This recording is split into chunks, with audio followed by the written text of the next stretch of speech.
This is the Babysitter's Club movie novelization, which is wider than it is tall.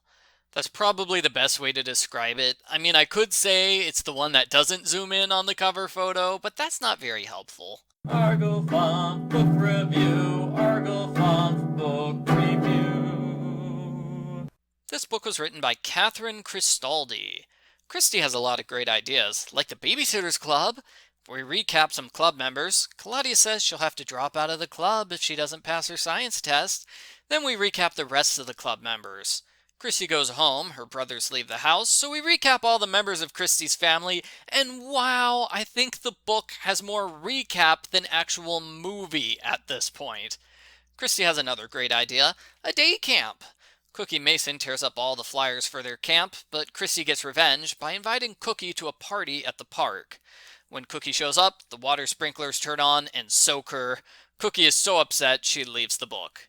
She probably hangs out with Stacy's love interest Luca, who is also not in this book. Camp starts and the kids play baseball. Christy's dad shows up and says he might be moving back to town. Christy has a strange night where Dad makes her little kid pancakes and buys her a dress. The girls decide to turn a greenhouse into the new Babysitter's Club office. They force the boys to do their work because boys love dirty jobs. A water fight breaks out, which turns into a big mud party. This was not in the movie. The boys do not get into a water fight or start mud wrestling.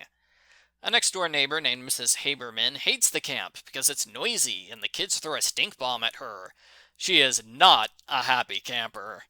Dawn later befriends Mrs. Haberman and realizes she's a very special person. Christy cancels a study session with Claudia and lies about where she's going. She's late to the next BSC meeting and shows up in a dress. The others are concerned for her because Christy never wears dresses. That's different about this book. In this version of the story, nobody ever gets angry. They get concerned and upset. Instead of yelling at Watson, Christy puts her head down and feels like crying. I'd say she's more in tune with her emotions in this version of the story.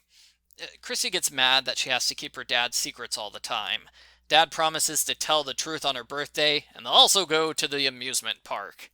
The girls help Claudia memorize the parts of the nervous system by turning it into a rap song. That way she passes her test. Christy's dad disappears. She searches the amusement park in the rain and feels all alone. Her friends rescue her, and she realizes that it doesn't matter if Patrick isn't the kind of dad she wants. She has a good family and friends. The town committee tries to take the greenhouse for itself, but Mrs. Haberman convinces them to give it to the BSC. But moving out of Claudia's bedroom is hard. Christy's last great idea is to give the greenhouse to Mrs. Haberman. The BSC doesn't have much money left over, but Christy doesn't care. She learned about herself, her family, and friends. Except you, Mallory. Mallory's so-called storyline in the movie is that she's writing a book. It wasn't mentioned in any of the movie novelizations. Now, Jessie gets some passing references to the fact that she loves ballet in the books. It's not much, but it's still more than Mallory got. The end. Post-book follow-up. This book is a 32-page paperback. Ironically, it's fewer pages than the Easy Reader book. It's light on dialogue. There are several pages with no dialogue whatsoever. That's probably why there's more emphasis on everyone's feelings and emotions. It works fine, even though you wouldn't normally associate Christy with emotion-heavy. That's more of a Marianne personality trait. The pictures in this book are not good. The coloring is off. Some are too dark, some are too light, and we have near identical pictures back to back. Ugh.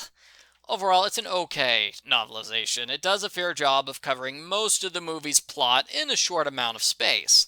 It mostly leaves out Cookie, the camp, and Stacy's story. It's pretty much what I expected from a quick novelization of the movie. I give the Babysitter's Club a 7 out of 10.